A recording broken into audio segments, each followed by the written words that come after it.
Bonjour à tous. Aujourd'hui, je vais vous parler de ce changement qui peut amener, au bout de pas mal de blocages où on se heurte à des situations qui ne fonctionnent pas, une forme de complétude. Pour moi, c'est assez récent, donc je suis d'autant plus contente d'en parler, mais je pense que ça se voit, ça se ressent, c'est comme un rayonnement, c'est comme on se met à être lumineux d'un coup. Euh, et en fait, jusqu'à très peu de temps, en ce début d'année, j'avais l'impression de jouer à un Tetris où les choses s'emboîtaient, mais pas parfaitement, et je cherchais à tout prix à passer en force. Avec le tempérament de polarité féminine Chaser Young, j'avoue que j'étais du style à dire allez hop, essaye encore, allez hop, essaye encore, allez, essaye encore. Et je voulais trouver à tout prix de manière très cartésienne, de manière très théorique, comment aller mieux. Donc j'ai procédé par élimination et au départ ça a été très efficace. C'est-à-dire que j'ai cherché d'abord à comprendre. Donc je me suis documentée, j'ai mangé toutes les infos, dévoré toutes les infos que je pouvais trouver l'année dernière, à partir de l'année dernière, sur le sujet des flammes jumelles quand ça s'est imposé à moi.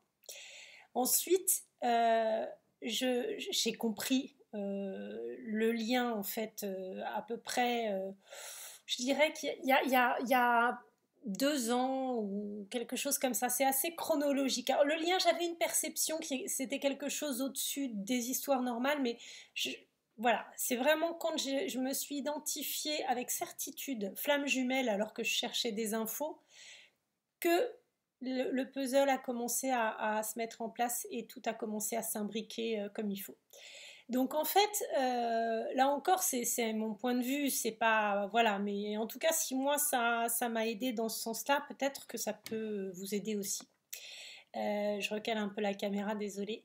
Donc effectivement, quand j'ai découvert toute la documentation sur les flammes jumelles, déjà, ouf, première étape.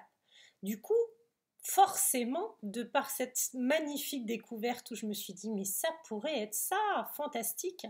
Après, j'ai cherché à tout prix à guérir de mes blessures. Donc démarche à tout va pour interroger des flammes jumelles sur des YouTube, sur des forums, à communiquer, à demander aussi des accompagnements. Donc j'ai demandé effectivement à 2 personnes sur la toile. Je remercie beaucoup Sarah Connexion Flammes Jumelles, qui s'appelle maintenant Sarah les États amoureux, qui m'a fait mon premier tirage. J'ai aussi interrogé Linaël de Twin... euh, Twin Flame qui m'a aidée et en fait j'ai après été sur plusieurs guidances que j'ai beaucoup aimées et je tiens à le dire en même temps parce que ça me fait énormément plaisir de pouvoir citer certains d'entre eux parce qu'ils ont participé, je pense, à leur manière à chercher ma petite clé, à arrêter de foncer dans un mur et recommencer. Enfin, chacun a été une pierre à l'édifice pour me permettre d'y voir plus clair. Et donc j'ai adoré effectivement les guidances de Didi M. Vraiment, Didi, merci. J'ai bien aimé aussi, j'ai bien aimé des guidances comme Soul Shadow plus récemment avec Yena que je trouve fantastique, merci.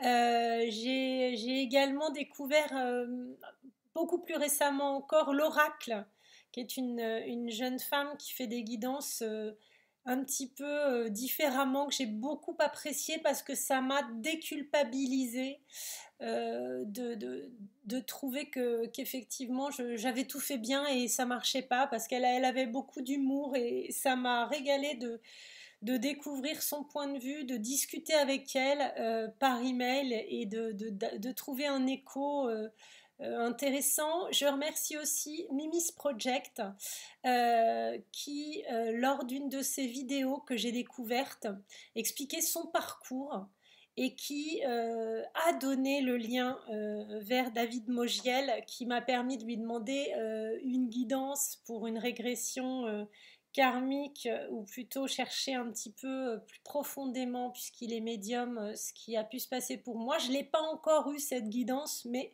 c'est grâce à Mimi's Project si j'ai cherché par là, de ce côté.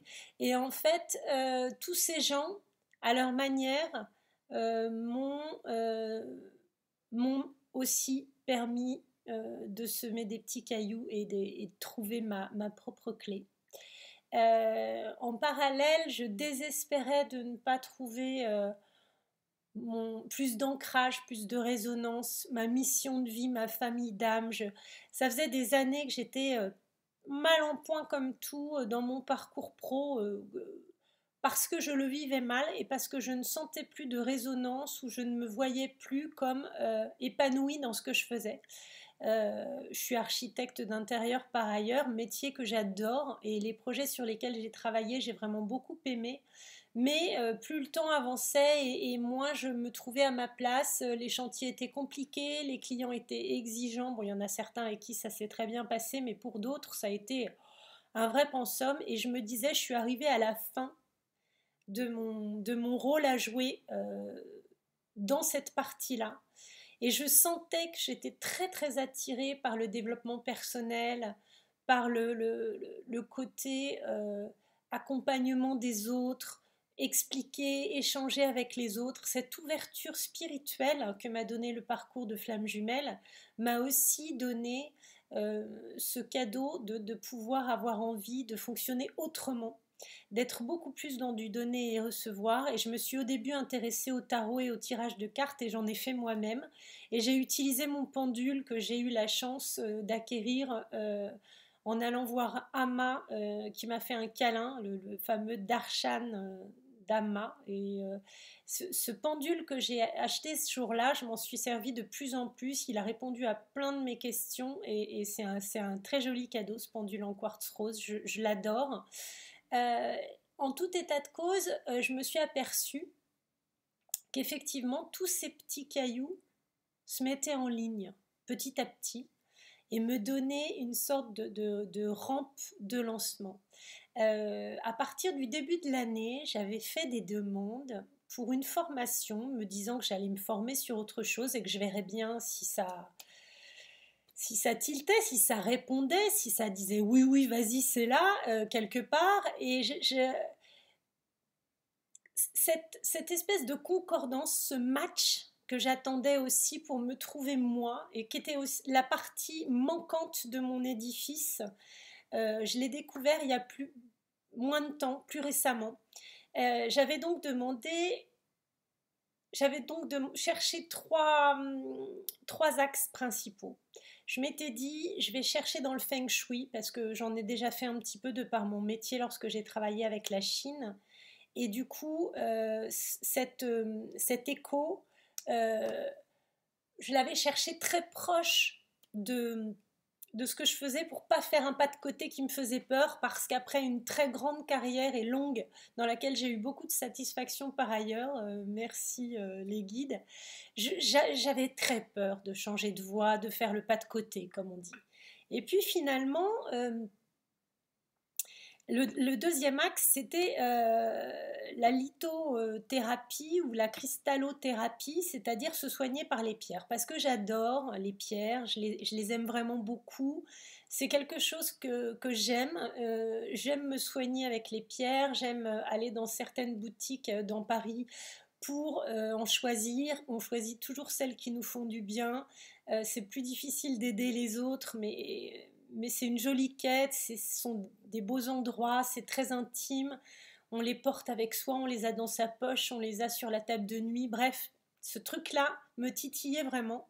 Et j'avais vu certaines boutiques de personnes, pardon pour le bip de mon téléphone, je l'éteins tout de suite, j'avais vu que certaines personnes ouvraient des boutiques pour faire des soins et vendre des pierres, et ça m'attirait beaucoup. Donc j'avais fait une demande de formation aussi là-dessus. Et puis j'avais reçu des protocoles, des propositions, un budget. Et voilà. Et j'avais commencé à me dire, il y a autre chose dans le bien-être et le développement personnel, je dois pousser plus. Et donc j'ai commencé à travailler simultanément avec ces deux vœux, puisque ça en fait deux sur les trois. Moi, à vouloir guérir mes blessures, celles de l'abandon et de la dépendance affective que j'avais en costaud. Bien sûr, un peu d'injustice et un peu de trahison comme beaucoup de personnes. Et sur les conseils donc d'un de mes donneurs de petits cailloux, j'ai commencé à faire une hypnose ericksonienne pour m'aider à soigner ces blessures. Simultanément, j'avais commencé de la méditation, je fais déjà du yoga depuis longtemps et de la méditation, avec des méditations que j'ai adorées et qui étaient en ligne de Frédéric Barbet, que je remercie parce que les premières sur lesquelles je suis tombée, qui était aussi du travail intérieur. C'était justement pour travailler sur son enfant intérieur et guérir une blessure, et ça collait pile poil avec ma démarche pour aller mieux. Je fais cette méditation pour guérir les blessures, je me reconnecte à mon enfant intérieur et là j'ai des flashs et tout se met en place. Ça m'aide dans mon parcours avec mon hypnothérapeute et ça me fait m'intéresser à ces méditations et ce travail sur soi par des vidéos sur la toile. Je creuse ça, j'en fais plusieurs. Et du coup, je finis par demander à Frédéric Barbet, qui proposait une formation en hypnose, de le faire, mais en ligne, ce qui est tombé pile poil, puisqu'avec le confinement, de toute façon, j'aurais pas pu faire autrement. Les choses se font comme elles doivent se faire dans ce cas-là. Hop, l'info arrive, je la regarde, elle est dans ma boîte mail, je la valide pas, je la valide pas. Puis il y a un moment, un jour, un soir, où je suis vraiment encore pas bien, où je dors encore pas bien, où j'ai des moments d'abattement, de découragement, de doute. Je valide cette formation comme une évidence, par plein de synchronicité dans ma journée, je la valide, je la reçois et je la commence. Elle est quasiment terminée en ce moment, cette formation d'hypnose pour moi, et dès les premiers modules, quand j'ouvre la formation qui m'est envoyée, bingo, ça se connecte et je sais que c'est ça que je dois faire. Je le sais parce que j'en parle autour de moi et en fait, les gens me proposent d'être des cobayes et de m'aider à faire mes premières séances. Et puis, ça me parle, le cerveau, moi qui ai fait un bac littéraire avec de la philosophie à gogo, qui était très, très, très, très, très intéressée par la PNL, les postures, les typologies de personnes, le caractère, la cartographie des gens. Tout ça prend une pleine résonance lorsque je fais ma formation et psha, le truc s'ouvre. Et c'était le dernier petit morceau qui me manquait pour me sentir bien. Je fais de plus en plus de méditation, je travaille sur moi, je commence à me sentir alignée. Petit à petit, les réveils nocturnes se stoppent. Les méditations me font beaucoup de bien, la reconnexion avec moi-même me fait beaucoup de bien et hop, tchic tchic tchic, ça se met en place et depuis quelques jours, là, depuis quasiment la lune, la dernière lune où ça a encore beaucoup chahuté pour moi, je me sens pleinement épanouie et en complétude. Bien sûr, rien n'est acquis et ça peut redevenir un peu plus compliqué, chaotique, d'autant que je termine ma formation. Mais quand je vois passer des vidéos où certaines personnes mettent des commentaires en disant mais comment je fais, j'attends, mais comme j'en peux plus, mais je doute, mais quand est-ce qu'il va se décider? En fait, le vrai bon conseil dans le parcours Flamme Jumelle, c'est de dire la vraie clé, ce n'est plus d'attendre de son autre, de son masculin sacré ou de sa féminine sacrée la bonne réponse ou le déblocage, mais c'est de le trouver en soi. Et j'avais regardé beaucoup de vidéos qui m'avaient inspiré là-dessus. J'avais regardé AOR, Alchimie de l'âme avec Sandra et Dao, qui m'avait donné pas mal de tuyaux là-dessus, je les remercie. Mais ça restait presque un énervement chez moi, c'est-à-dire que quand j'entendais faut travailler plus sur vous, faut vous recentrer sur vous, oubliez votre jumeau et travailler sur vous, j'avais comme un énervement, un agacement qui se mettait en place parce que je me disais, ben, je ne fais que ça, je ne fais que ça.